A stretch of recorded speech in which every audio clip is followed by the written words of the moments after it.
This is a Founding Media podcast. Somebody said to me once, wouldn't it be great if you never failed because you'd be fearless? I said, no, what's great is when you always fail because then nobody can stop you.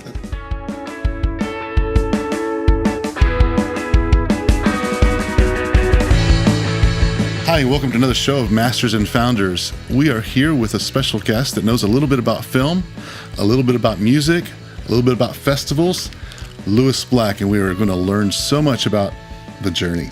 Thanks for being with us. Thanks for having me. I'm really excited to chat with you because I'm kind of going down a similar path that you've already gone. So just learning from you is going to be kind of my treat. Well, I did everything wrong, so I'm great to learn from. I really truly believe that the reason we succeeded so well was in the first 10 years of the Chronicle. Everything wrong you could do, we did. Yeah. Mostly just once. Yeah. A couple of things twice and one thing 3 times. But usually, there's no better way to learn than make an idiot of yourself. It's an education. It is. Every time that you hit your head against the wall, you're like, "Oop, I could have done it this way," and you just get more efficient. I had a tough childhood in terms of learning, in terms of school. I was remarkable in other ways, but I've always been really grateful because I was used to failing. Yeah. And so if someone's used to failing, you can't stop them. What they're going to fail? And I always, I envied the kids who did really well in school when I was in school. And then afterwards I thought, thank God, because, I didn't, have any success until very late in the game. Yeah. And so, when we started the paper, I just assumed we'd fail. Everything I had ever done was a failure. Yeah. Well, I really was intrigued by the things that you have founded. And I know I've just, in my research, I've only touched the tip of the iceberg of what you've done, but the Austin Chronicle, obviously, yep. And then South by Southwest. So I want to start with the Austin Chronicle. Like, what gave you the idea to begin this periodical? Low self-esteem is a real plus for anything, and not taking yourself very seriously.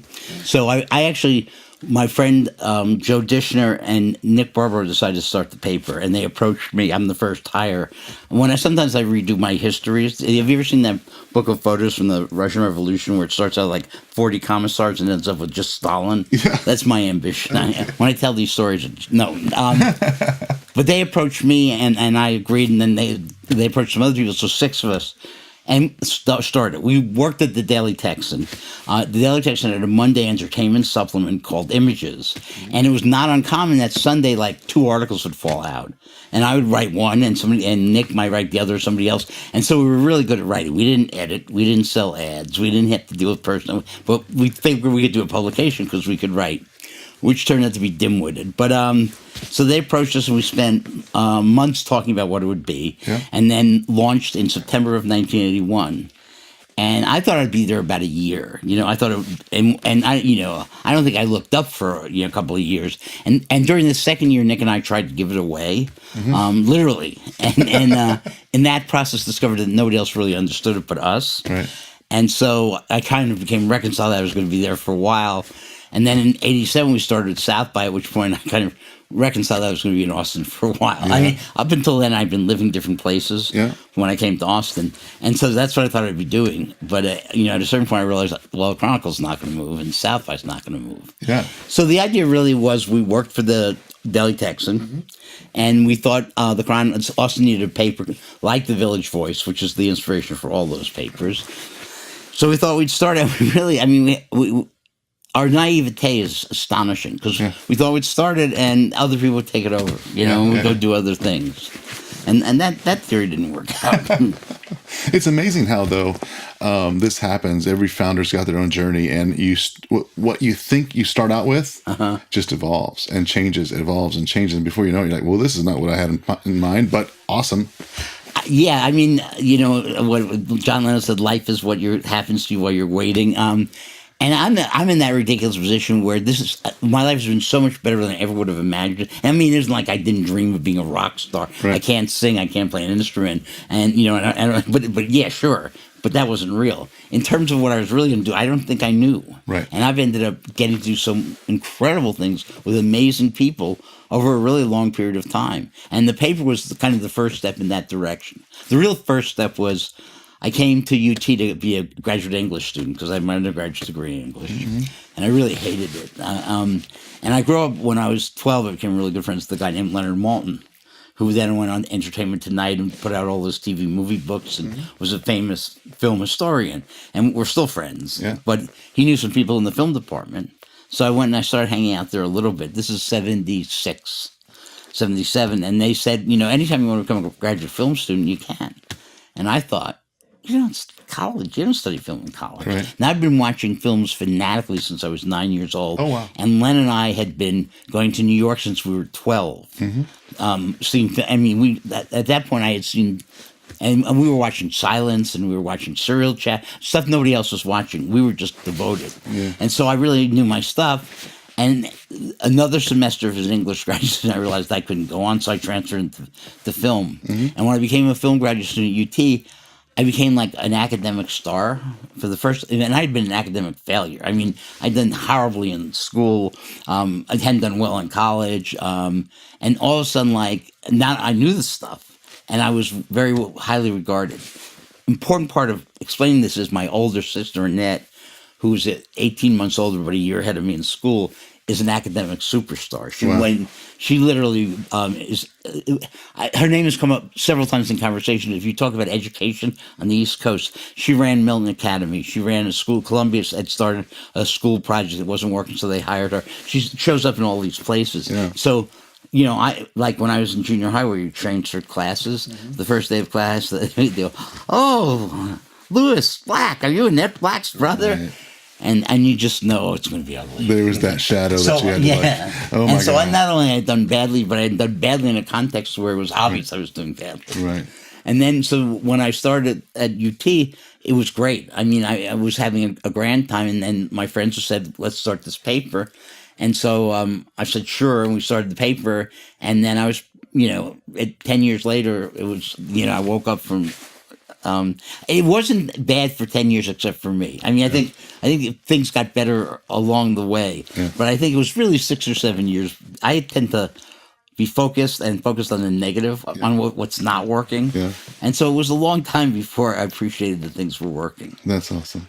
Well, one of the things that we like to highlight in the Masters and Founders show is really master of their craft, and at the end of the day, it could be academic, it could be just founding a company or creative, and it, you sharing that story about you and your sister reminds me of that photo where you've got the elephant and go climb this tree. Well, they're not going to do as well as a monkey doing that, but everybody teach their own, right? So in this case, you finding your path and your passion through a different course than academics. I was lucky. I taught myself how to read in the second grade because I was terrible in school. I had no attention span. And I taught myself how to read because there was a summer program at the library where, 1 year would be a train thing. So if you read 10 books, you got one stop in the train, another 10, 2 stops, or it'd be like an ocean voyage. Yeah. And my sister did it 1 year and got all, and if you just got one stop, they gave you ice cream. And my sister did it and, of course, went all the way. Yeah. But the next year I took out 10 books and brought them, and they make you go over the books to make sure you've read them. Yeah. And I was making up great stories when they said, you haven't read any of these, have you? And so I went home, and I remember sitting on a landing in the house, teaching myself how to read so I could get ice cream. Oh, wow. And then by third grade, I was reading, I was flunking even reading because I was reading on I was not reading Lassie Come Home. I wasn't reading what I was supposed to be reading. Right. I couldn't spell to save my life. I didn't understand grammar, but I was reading on everything I could lay my hands on. And then when I met Len, I was in junior high school, so I was 12, and we started going to New York almost immediately every week to watch movies. Mm-hmm. And when I was 14, I was a fanatic about popular culture.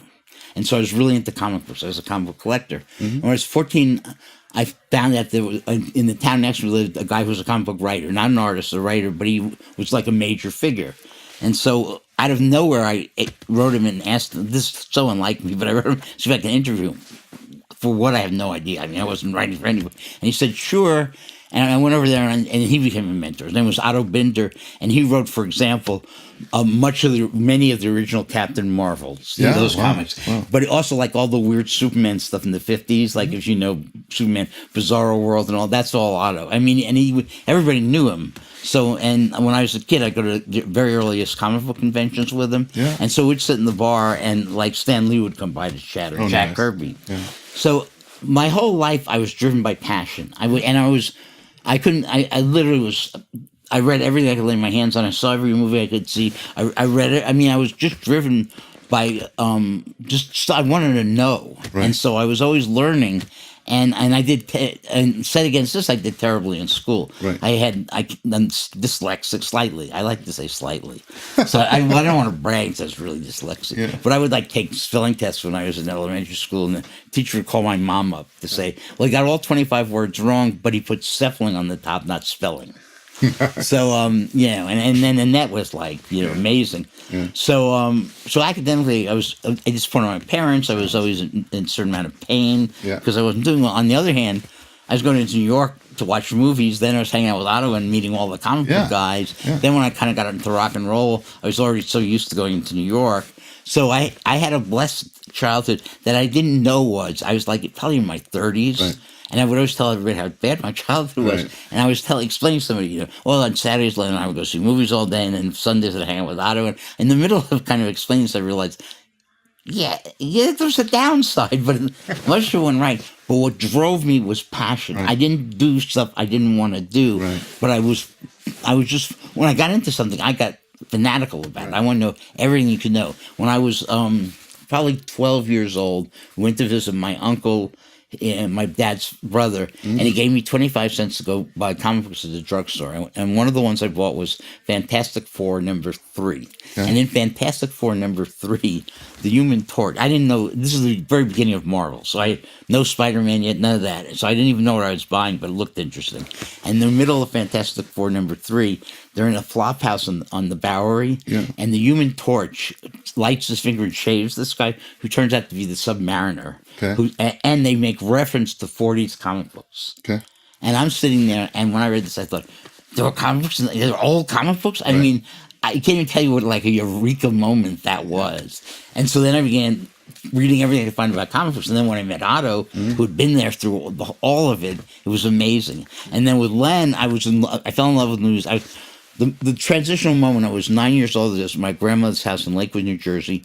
In order to go out the back way, you had to go through her bedroom. She wasn't there because I couldn't stand her. And if she'd been there, we wouldn't. But we'd spend summers there. She was far away. Yeah. But on the TV was on, and there was a movie, and I climbed up on the bed to watch just a little bit of it. It was Frank Capra's Lost Horizon. I watched the whole film, and when I left that room, I was a film person. Wow! I mean, it was literally that kind of. The passion just hit you. It was like I just needed them. I wanted to see more movies. Was it watching, or was it like I want to start? Did you want to start? No, creating? I never wanted to. I don't have that.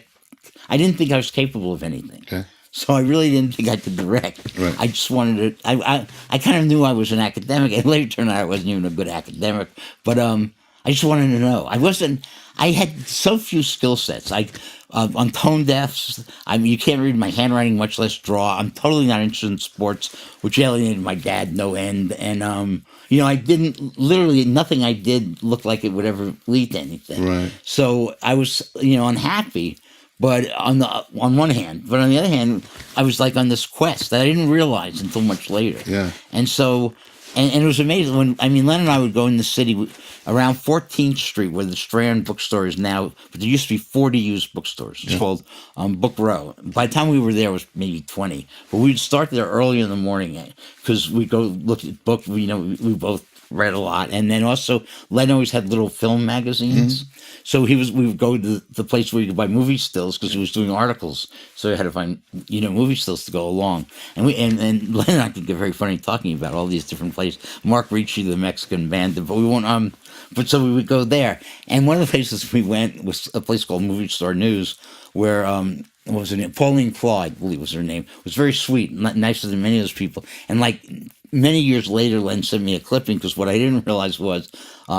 Movie Star News upstairs, her brother Irving Claw was doing Betty Page bondage photos. And I've always thought that if Len and I had taken a wrong turn, we would both be dead. I mean, we were the most naive kids from the suburbs possible. If we had come into Betty Page tied up, it would have been all over. But we would start out at Book Row, and then we would go, there was a morning show at Museum of Modern Art, an afternoon show at the Huntington Hartford, which was a museum on 59th Street, a late afternoon show back at MoMA at Museum of Modern Art, and then we might go see a commercial movie, and then we'd go to film societies. Wow. So we might come home with like one or two. You were just consuming. And we were just consuming, and the city was safe. You know, I mean, we would be on a subway at 2 o'clock in the morning, drunks would fall in your lap. But one of the things you learn really quickly is to be invisible. You know, nobody's going to get in your face if you're not, you know. Right. And so we had all these, you know, we saw amazing stuff. Then we met, and Len was always writing. When Len, he sold his first TV movie books the summer that we graduated from high school. Mm-hmm. You know, I was collecting, you know, I was doing nothing. And then he sold the book every year he was in college, a film history book. Mm-hmm. And so he was becoming more and more well-known. He always had the magazines. And so we would go to collectors' houses to watch. I mean, we were having this insane childhood, which I just, you know, again, was depressed through, which I think is a strength. But I was passionate, and I got to do a lot of, I mean, you know, I really was driven. And so everything comes together when I come to UT and become a graduate film student. Suddenly, like, I'm writing for the Daily Texan, I'm writing on music and on film, and, you know, I'm succeeding academically. And then in 81, Nick and Joe came about starting the Chronicle, and so we started that. And that was like going back into the you know, the whirlpool down for a while, because it was like, there's no money. Right. You know, you tend to use up your friends, not intentionally, but a lot of people leave not in the best emotional condition. Yeah. And it was painful. It was really, and the thing was that I think when I was younger, I would rarely finished anything. Right. And at a certain point, I was determined. Yeah. And so when I signed on to do something, I was there to make it happen. Right. And I didn't have, I really, the lack of self-worth, I can't, because it sounds like cute, but I really didn't think much of me. Right. And so I just stayed at it, you know, and then it took 10 years, the Chronicle started doing well. We started South by in 80s, we started talking about November of 86, we did the first one in 87. So I want to touch on that. So the purpose in your mind for the Chronicle was what? What is this? It was kind of, I was not, I never thought it through. Right. In ways, in terms of like conceptualization and branding, I was very shocked to discover late in life that one of my strengths is branding. Because I understand what I'm doing even when I don't explain it to myself. Right. So the idea was to create a Village Voice kind of paper for Austin. Right. And we've been kind of doing some of that at the Daily Texan. Yeah. But this was like to move away from the university and to really create a quality paper for Austin, although I'm not sure we would have articulated it that well. And so when we started it was every other week for a long time. And the first issue was a disaster. It's actually a very good issue in terms of content. The cover was a photo. Rocky Horror Picture Show was big in Austin, one of the places where everybody, you know, come and dance along. Mm-hmm. And Richard O'Brien had a new movie coming out called Shock Treatment. And the cover was supposed to be one half of Richard O'Brien's face from Rocky Horror and one half from Shock Treatment. And our art director, Michael Priest, who just passed away recently, thought it'd be great to put a little bit of purple in each corner of each eye so they looked demented. Except the way he wrote the descriptions was to leave a little bit of white in each eye and have the rest of the cover purple. So for a long time, the cover was not allowed in the office because it would send me in. I mean, we had done a certain amount of groundwork, not a lot, a certain amount. And everybody said, forget it, it's another punk mag, you know. Yeah, exactly. And when I go back now and I look at the first year of the Chronicle, even that issue had great stuff in it. I mean, already the writing was really good, you know, but it took me several years to recover from the trauma of that first issue. And it really was. I mean, you know, and now I can look at the cover and but at one point there were points probably I threw things through windows, but I was a little temperamental. Right. But once we started, there was no stop. You know, we're going to do it. And it was really painful. And your vision changed because to begin with, you're like, I'm going to build this and sell it, or get rid that's of it. I thought I was like, and I never thought of selling because I didn't think of what I did was being worth it. I thought we'd build it, and the logical people take it over. I mean, we'd worked at the Daily Texan, so we were kind of we came, then we left. Other people came, So I conceptualized it badly. I thought I was going to leave. Got it. And then at a certain point, I realized I wasn't. Yeah. But the second year when we were kind of trying to give it away and somebody had come in to be a publisher, and at a certain point we had a falling out. And at that point, Nick and I both realized we got the paper and that not everybody else did. And in fact, both of us got the paper in a way almost nobody else did. We understood what it was supposed to be. And neither of us cared about making money. Yeah. I think that's key because when you're following your passion, you're not really caring about making money. It'll all work out. But you're putting the quality, good writing, good content. Every time I've ever done anything to make money, it has been a disaster. Got it. As a kid early on, my roommate was dealing drugs, and I got a block of hash, and selling it, I realized I was knocking it out for retail immediately. But yes, everything I've ever done, I did because I wanted to do it, or it's the right thing to do, or I think it needed to be done. Yeah. And even Zen archery, I have never ever looked at the target and thought we're going to make money and made money. Right. And the easiest way you can screw yourself up is by trying to make money. Yeah. And it wasn't. Fortunately, I felt worthless. Right. So it was great because you set the bar low. Well, yeah, and I wasn't depriving myself of anything. I didn't. I mean, and so it was traumatic. At one point, like 5, 6, 7 years into it, I went to lunch. I was friends with Greg Curtis, who was the editor of Texas Monthly at the time. And we were good friends, and we were at lunch. I said, "You would never hire me at Texas Monthly." And the reality is, as an editor, I can't spell. I don't understand grammar. I'm not a micro editor. I'm kind of a visionary or a macro editor. Right. And Greg Lindsay goes, no. I mean, it's like, what? Yeah, fortunately, wouldn't hire you. There's nothing you could do. And I wasn't even a good writer at that point. And I expected. I mean, it wasn't like it was exactly what I thought. Mm-hmm. And I really think. I mean, somebody said to me once, wouldn't it be great if you never failed because you'd be fearless? I said, no. What's great is when you always fail. Because then nobody can stop you. That's right. Because that's what you expect. That's when you're fearless. It's like, it's a matter of fact. Failure. It's just. I actually was doing a podcast last week with some scientists from Austria, and I loved his comment. It was like, I don't like to look at things as failure. They're all opportunities. And it's just like, if you think about how scientists do things, they're always testing things. And it's not considered a failure in the science world. It's just a test. And then you move forward. Same thing in business. Many years later, I came to the realization that there was no failures. It was just opportunities. Exactly. Seriously. Yeah. But it took me a long time to get there. Yeah. And it is. It's like, I used to think if somebody left, it would be the end of the paper. And they would leave, and it was new people would come in, and things would change. And it was like, I was suddenly running the thing. Joe was going to run it, and he left after a year and became a very successful film producer. Produced a lot of interesting films. But suddenly Nick and I were in charge, and it was, and I had none of the skill sets you needed to, and I learned on the go, usually by doing things awkwardly and badly. Yeah. But I was driven by passion. I mean, I literally really, there was a drive to make this the paper I wanted to read. Yeah.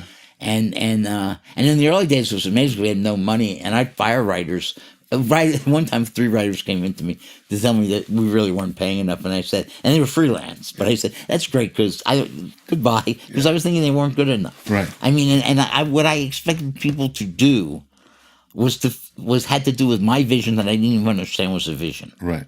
I mean, it really was pedal to the metal kind of obsession. Yeah. And a lot of mental disease, I think, too. But, and then when, after about 10 years, when the Chronicle started doing well, it was great because Nick and I both felt the same way, which was the responsibility was to put it in the best paper possible and to take care of the staff and worry about other things later on. And we had a 15, 18-year run that was great. So you were in survival mode for a while, and then it started doing really well. I read your last column, I guess last year, where you were talking about how, at one point, HEB, because of whatever it is, threw everything out of HEB because of some. Mark Weaver was an anti-porn activist, and he went out to we were distributing HEB, and he went to HEB and he said, "Look, they have HIV positive males seeking HIV positive." And you shouldn't encourage this kind of stuff. I think if any housewife had protested, they would have thrown us out. Right. But Mark protested, and actually, ironically, I thought that was one of our contributions to the community. Right. And we wanted people to be honest and upfront and deal with each other. Yeah. But we got thrown out, and Mark went around to all the radio and TV stations and got a ton of publicity. And then we were carried like at Texaco and places like that. We paid a guy to distribute us there, and he called them up basically and said, they've just been thrown out of HEB. Do you still want to distribute them? And you can imagine, of course not. Right in the middle of this, Nick and I made one decision, and the decision was, HEB has every right to throw us out. We resent Mark. We resent the community not getting to make these decisions. But we're not going to attack HEB. They have every right to throw us out. And at that point, I went to France with my wife. And I thought when I came back, the paper would be gone. Right. And remember, this is like when you were in France, you didn't communicate. Right. We didn't have cell phones. You just didn't know. So I thought it was going to die, and I was ready. It was like 8 or 9 years. I'd made very little money. I was worn out. And I didn't know what I was going to do, but, and we got back and we went to Whole Foods back when it was on Lamar. Where I don't know, it was a Goodwill. I don't even know. I think it's still a Goodwill. But we're going there shopping, and 2 different people come up to me and say congratulations, and I had no idea why. And one of the things about communication is the world was so different in terms of what you knew. I mean, people now, they go to college, they talk to their parents every day. I tell my parents like once or twice a month. But in terms of now I would know everything because I would have been, then with dial phones and some people would come around, and I didn't know why. It turned out that we had been let back into HEB, and people had spontaneously protested. I mean, people had gotten together and picketed. Right. For us. Yeah. No, that's an amazing experience. It was an amazing experience, and the wildest part of it was, we were putting out a great paper. I mean, we had so many good writers. We cared. We were politically engaged. We were certainly culturally engaged. We were totally focused on Austin music. Yeah. I mean, we might not review the new Grateful Dead album, but we covered everything that was being released locally. And we had a vision. And I think that we had a readership, but no, they didn't know it. Right. I mean, everybody kind of thought we were like the punk street thing. Exactly. And all of a sudden, for a couple of weeks, all anybody was talking about was the Chronicle. Wow. And so and I don't really know, this is a made-up figure. Some period of time later, it could have been months, it could have been a year, suddenly advertising took off and just kept growing. Because I think people started realizing, wait, my audience reads this paper. Yeah. And we should advertise it's in it. It's kind of this best-kept secret. Yeah. Yeah. And Mark had given us this amazing gift. And at the same time, people had always come to us and said, you can make money doing this, and invariably it didn't work. But one of the other papers that started doing telephone personals, where you paid something and called up and left personal messages, and they had come to us and we said, okay, and that began actually making money. Plus, we suddenly started selling advertising, and so this is about 1991. Suddenly, things began happening. Wow. If we were putting out the best paper possible, at one point when we went weekly, finally in like '88, another paper which had been a monthly, Austin Downtown or something, became the Austin Weekly. Yeah. They had more money than we did. I mean, they had a lot more. So they had boxes and they had color covers and more pages. And I walked into Nick's office and I was hysterical and said, what are we going to do? They have boxes, they have colored covers, they have more pages than we do. And Nick looked at me and he said, I think we'll do what we've always done. We're going to put out the best Chronicle possible. Love it. And then $2 million, and 3 years later, they were gone. Wow. I love the part, what you just said, you were actually grateful to Mark for what he did. Because oh, absolutely. At the end of the day, so many times we look at a failure or, oh my God, this is a something that is going on in my business or career or whatnot, and it's like so uncomfortable.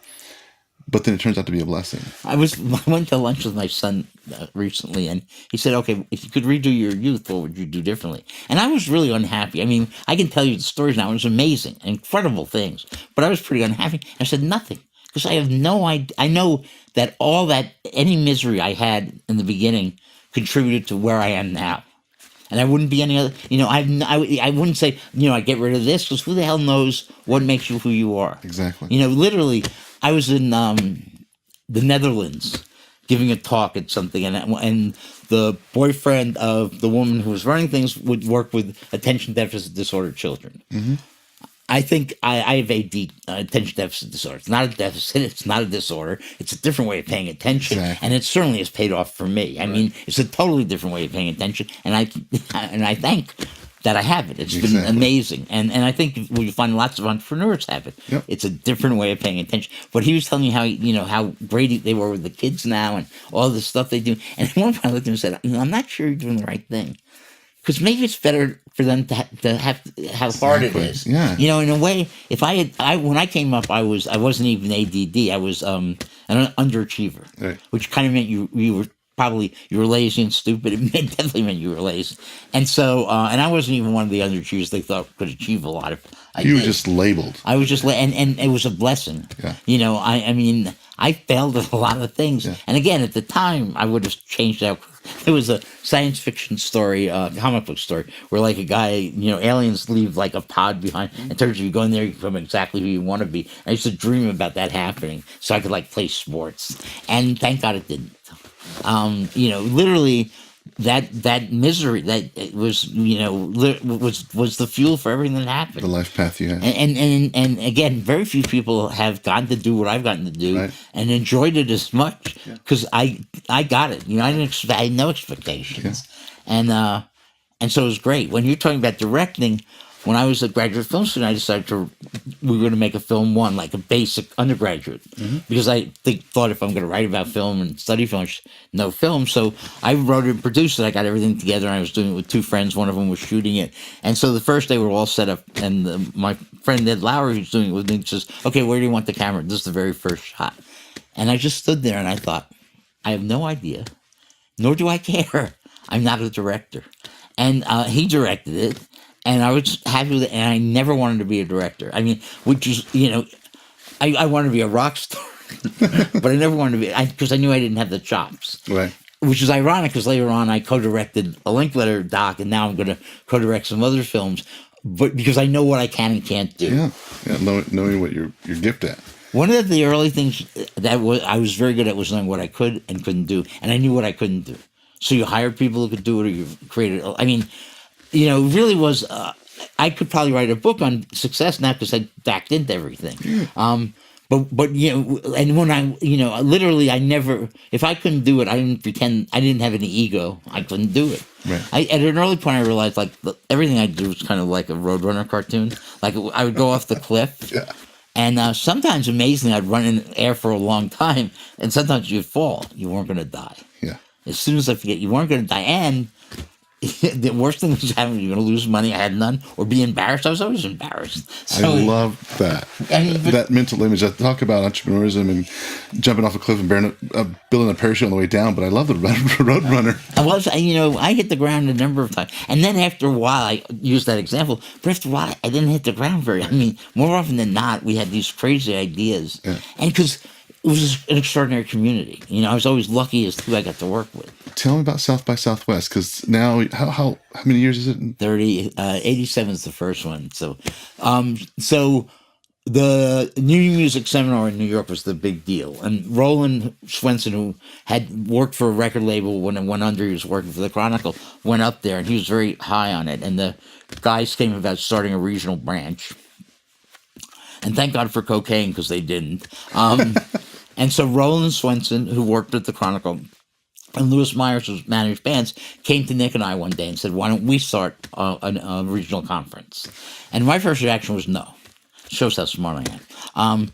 Because we still hadn't gone weekly, and we were, and our cash flow was horrible, and I was terrified that we would be biting off more than we could chew. Yeah. But at a certain point, one, I began to get the idea. But more importantly, they suggested to Nick that the last day of this event could be a softball tournament. Yeah. And so I knew I was dead in the water. I mean, Nick getting a chance to play softball, he was going to do that. He loves sports.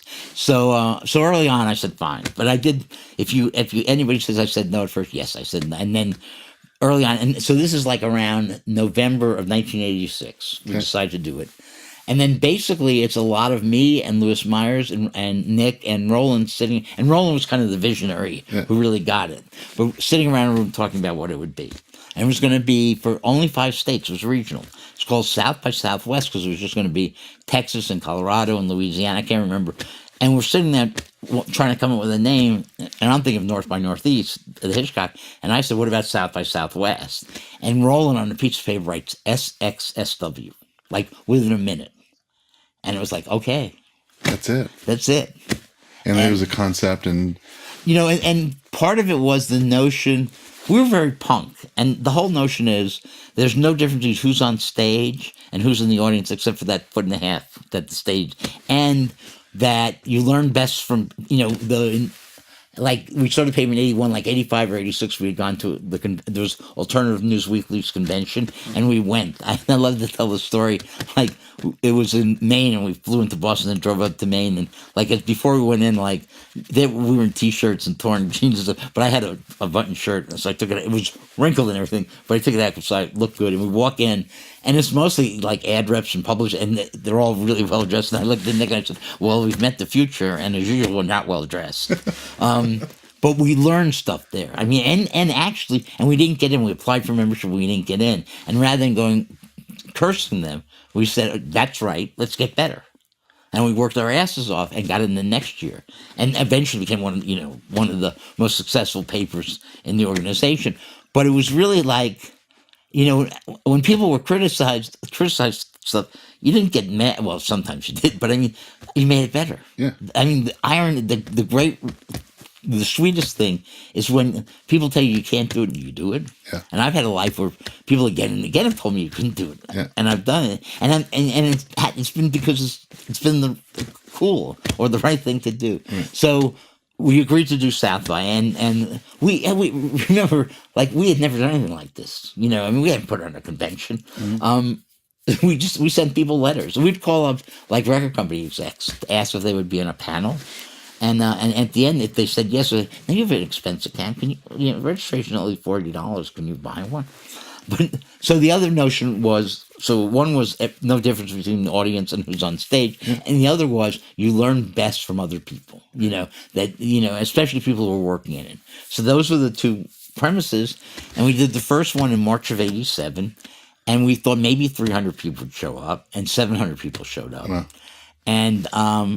And then it just worked. I mean, at the end of that month, I had money in my pocket for the first time since we started the Chronicle. Not a lot, but a couple of bucks.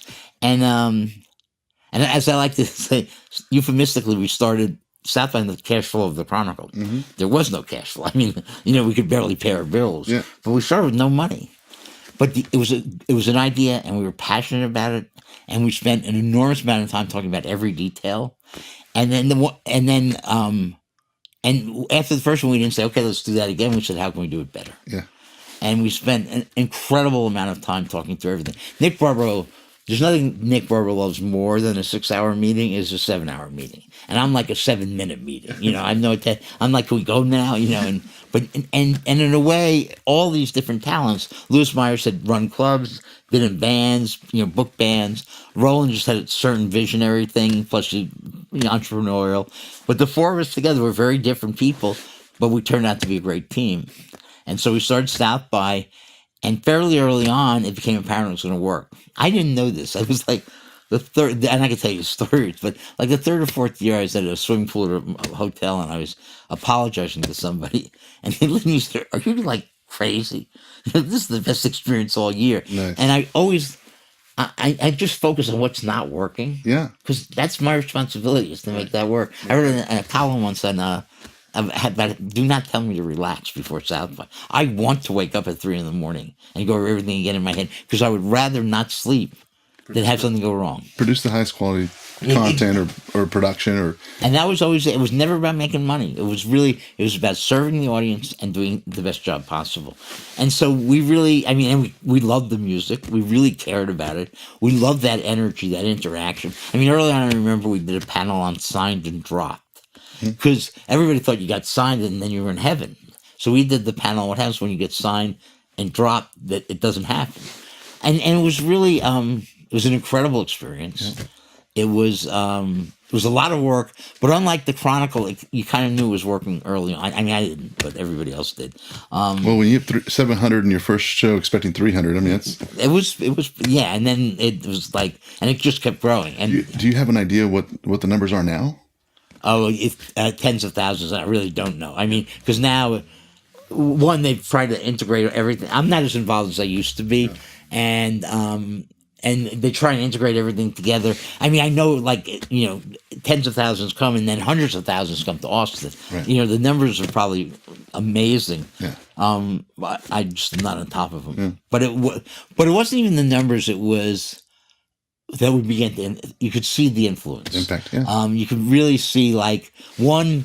When Roland said, "Why don't we get papers like ours to co-sponsor?" So I reached out to 14 papers in those states and got them to co-sponsor, and they ran ads. What I didn't really think through is most of them also sent somebody.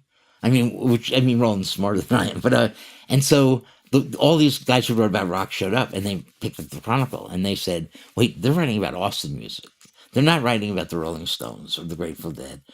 Why don't we write about our local bands?" Yeah. And if you look at what happens now, and it's the whole DIY thing is happening, but and more of the writers, both with weeklies and the Slicks, would come to Austin, and there was this thing where we were covering the music, and early on we had Michael Corcoran writing a music column who was making fun of the music. So not only were we covering local music, but we were insulting it. I mean, I think people came and I think. Many of them thought they had died and gone to Disneyland heaven for rockers, because you came to Austin and there was barbecue and there was Mexican food and there were boots and cowboy hats and amazing music. In the early days, I used to say, people would ask me, I say, "Well, I think South by Southwest succeeded because anybody can get laid in Austin, Texas." But then they asked me to stop saying that. So then I said the pot was cheap, and they shut that down too. But it was an amazing experience because what we cared, we got that it was Austin. Yeah. The most important thing, I mean, we're talking entrepreneurial. One is to care about what you're doing, and if it's going to fail, you're gonna die okay. I mean, Sam Peckinpah was one of my favorite directors, and the family motto was to enter your house justified. At the end of your days, you've done what you're supposed to do, and that was the goal. That was, I want to enter my house justified, and so we loved the music. We loved, and it was amazing to watch stuff happen.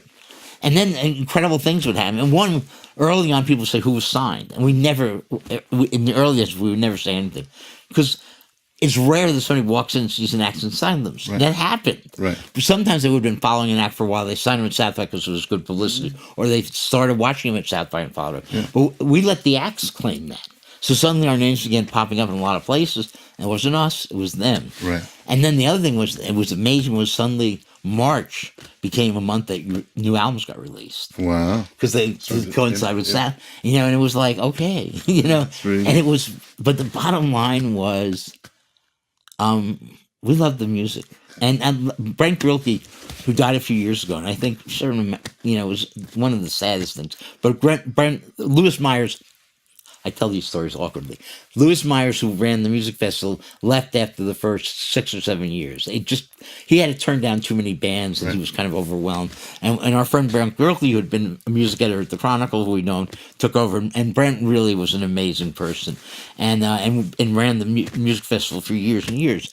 But like 2 days after South by, I would go to Waterloo because, we've just succeeded. What am I going to do? Yeah. Buy more records. Exactly. And almost always Brent would be there too, because that's what the reward was. Yeah.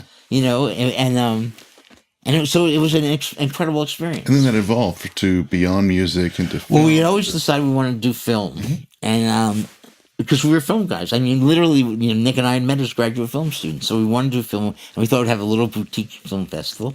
And so '93 was the first year we did it, and we met a guy named Dewey Winburn who said, you should do it on new media as well, interactive, and it was CD-ROMs, Yeah. So he did a track on CD-ROMs, and we did a track on film, and then next year we just did interactive, became its own event. But so we did film. And the first year, I remember the Statesman, where the music critic was not a fan of mine for certain reasons, said, "Oh, well, you look at the lineup, it looks like the Friends of Louis Black." And I thought, well, that's the idea. And they weren't all friends. I mean, it was Toby Hooper did Texas Chainsaw Massacre, and Michael Nesmith, who produced Repo Man. And happily, most of them ended up becoming good friends. Yeah. But we thought we'd do a little boutique. There were 500 film festivals. Right. We kind of hadn't really thought through that. Rick Linklater was in town, because this is already in '94, and Rick Linklater's already becoming Rick Linklater. And Rick's amazing. Not only is he a great filmmaker, but he's a catalyst. He stays very involved he doesn't leave town after Slacker, stays very involved in the community, loves to promote independent filmmaking, and is really admired by young coming up filmmakers. Yeah. Slacker inspired so many people. And so Rick's in town.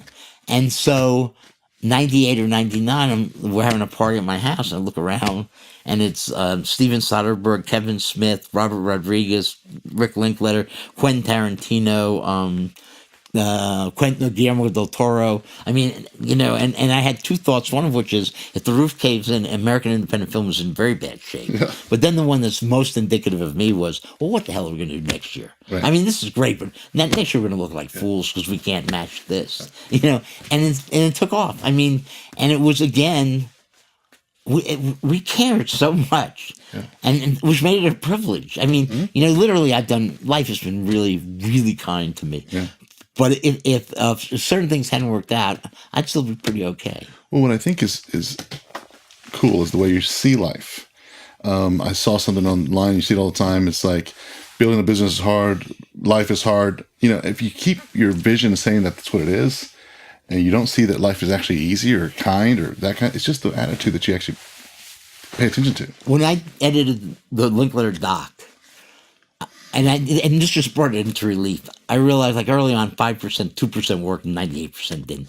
Towards the end, like, 95% worked and 5% didn't. And I thought it was a disaster because I was focused on what didn't work. Yeah. And in 2011, I almost died. I had congestive heart failure. I went in the hospital. And I never stopped to look at what I was doing.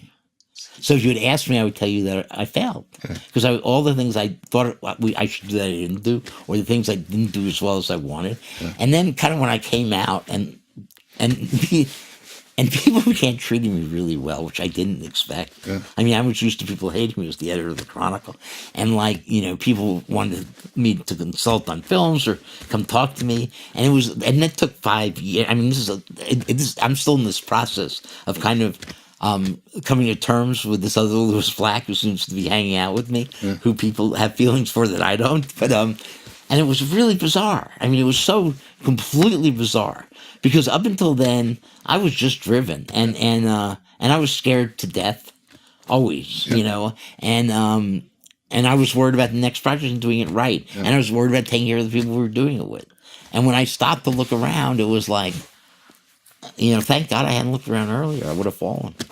I think it's amazing that you start off with a concept and now, 30 years later, companies launch at South by Southwest. It's not just music, it's not just film.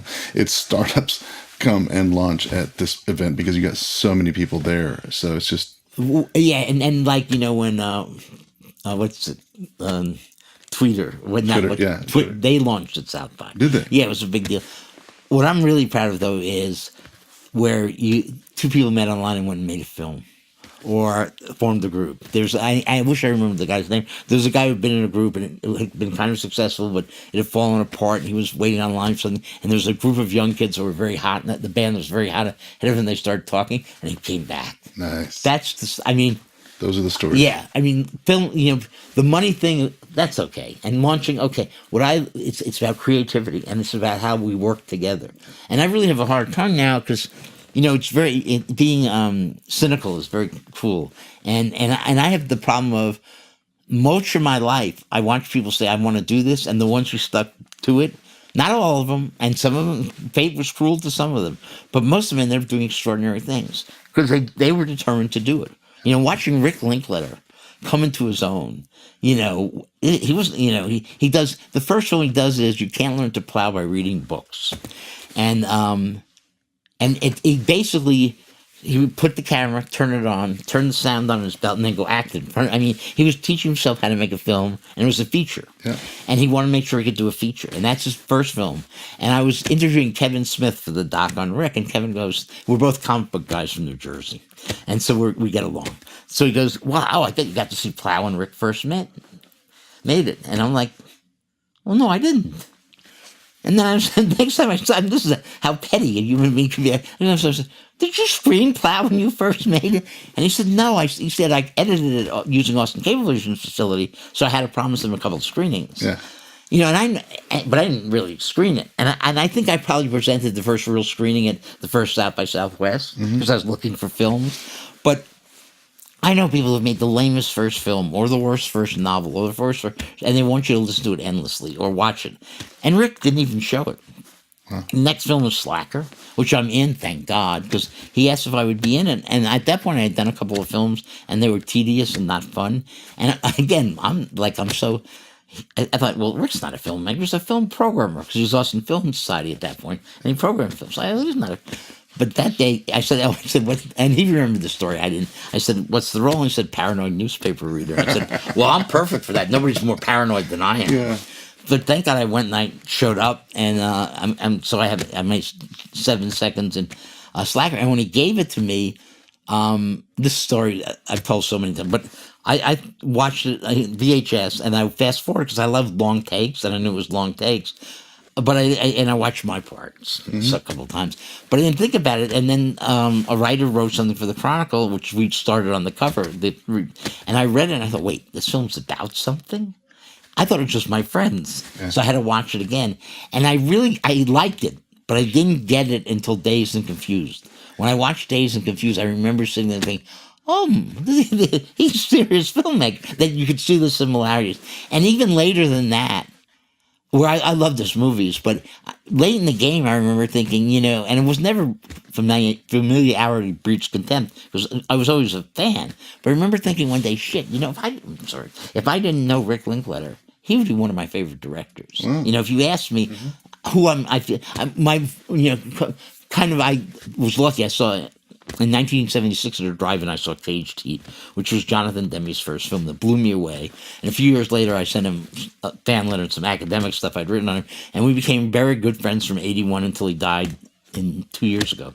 And I think Rick and Jonathan are very similar in terms of their career, in that every project they did, they took on its own terms, and they're not that similar. If you look at Jonathan's films, Silence of the Lambs, Melvin and Howard, Stop Making Sense, if you watch them all, you wouldn't say, oh, I know that's the same director. I mean, right. And the same thing with a lot of Rick's stuff. And so when I say Rick's one of my favorites, I mean, Jonathan's clearly, we were so tight, and I lived through so much of that. But those two guys I know, and they're probably my favorite directors, because what marks their stuff is their passion and the fact that they take the material on its own terms. That's incredible. And I could just sit here for hours and chat with you. This has been wonderful. Sure. Truly a master of craft and a long life of just kind of doing things and continuing to improve, and really appreciate you sharing story. People say, give me a lot of credit. I deserve some of it. I'm not trying to. A lot of it was luck. Because, no, not luck. Luck without knowledge and without skill and without devotion is meaning. But a lot of it's luck. Right. But more importantly than anything, I function in a community for 30 years now, where they care about the work. Yeah. There are not music politicians or film politicians. LA, that's what LA is. Louder, New York, Nashville. I was talking with Rick Linklater about this the other night at dinner, and it was like, we can name the two guys who tried to film politics. They didn't care about the work; they cared about power and prestige and the glory, exactly. And they didn't last. Yeah. Because this is a community where what have you done? Right. And it's not like what have you done lately. It's what have you done. And if you come and you have chops, if you're a great songwriter, now you have to be a pretty damn great songwriter to be noticeable in a town that is lousy with amazing songwriters. Exactly. Or you're a good filmmaker. Everybody wants to know about it. At one point. They invited the film editor of the Chronicle to a book people where they blindfolded them and took them someplace and burned me in effigy because I had suppressed their talents, which one is kind of weird. And I told them, why didn't you tell me? I would have followed and I could have shown up. But it was like, there have been talents that we haven't liked. We've written bad reviews. Right. We live for that moment that something excites us, exactly. And then you call each other, one of the great things about Jonathan was, and he was turning me on to stuff I was turning him on. I was coming out of a Randall's on Lake Austin Boulevard, and the phone rang, and I thought it was my wife complaining about me having forgotten something, and it was Jonathan who finally listened to the Daniel Johnston stuff I had been giving him, and I had to stand there with one arm, like with a grocery bag. Finally, I put it down for a half an hour before he took a breath as he was telling me how amazing Daniel was, wow. And that's what you live for. Yeah, that you live for that passion, and you live to work with other people who have that passion. And I'm serious, I can be as cynical as the next guy. I've seen some, horrible things. I've experienced precious few of them living in Austin. More often than not, I've watched people come together. Somebody needs help, everybody's there. Yeah. Somebody needs support, everybody's there. It's unique to a benefit. It used to be a couple of phone calls because our friends were at radio stations, the Chronicle. Yeah. And it's and you're there because you recognize that it's collaborative and it's cooperative and it's community. And I used to do this, and I wanted more C words, but it's also passion, right. Which is not a literal. It's not a C word, but it's passion. But it's passion, and knowledge. I mean, one of the things I loved about Austin was always that if you were in film and music, you were expected to know the past. Yeah. You were expected to know who Rocky Erickson was or Stevie Ray Vaughan. You were engaged in the future, and you had a responsibility. I mean, you were engaged in the present, and you had a responsibility of the future. Right. Well, after Slacker, Rick keeps the Film Society going so people can see films. Yeah. He calls me up in the late 90s and goes, there's no longer any federal or state funding for the arts. Let's start the Texas Film Arts Production Fund. We'll raise money and we'll give it away to filmmakers. And it was like, of course. Yeah. And I get it. It's an ugly world out there, and we have a crazy president, and we have an irresponsible Congress. I've lived in a very special cocoon for a long time, where to this day I wake up and it's like, what's today's, and actually in the last, I was telling somebody, whenever I'm looking this direction, something else happens. And over the last 6 months, a couple of things have happened that have been unexpected and wonderful. Right. And always because of the community. Yeah. And I know when I tour with films usually, I go to film festivals, and they'll ask me to talk about Austin. And about this point, I'll stop and say, I get that you think I'm full of it, that I'm lying, that they're sleeping with animals or shooting up strange drugs or stealing from each other. But the reality is it's even better. I mean, they may be doing all those things, not on my time. It's the joy we get in the music community and the film community, seeing each other. And we don't see each other a lot anymore because we're usually working. Yeah. And, the other night I went to dinner with Charlie Sexton, who's Bob Dylan's band leader and does the Austin Music Awards with us, and Alejandro Escovedo. And we just sat there telling stories. And we all felt the same way, which is we've been blessed beyond reason that we got to be part of this community. Well, thank you so much for being with us. Really gained, I know our audience gained a lot of knowledge from your experience, and I'm looking forward to this year's South by Southwest and continue to chat with you and get to know you more. Great. And I'm looking forward to it too. I'm not as involved, so it's more of a surprise. Thank you very much. Sure.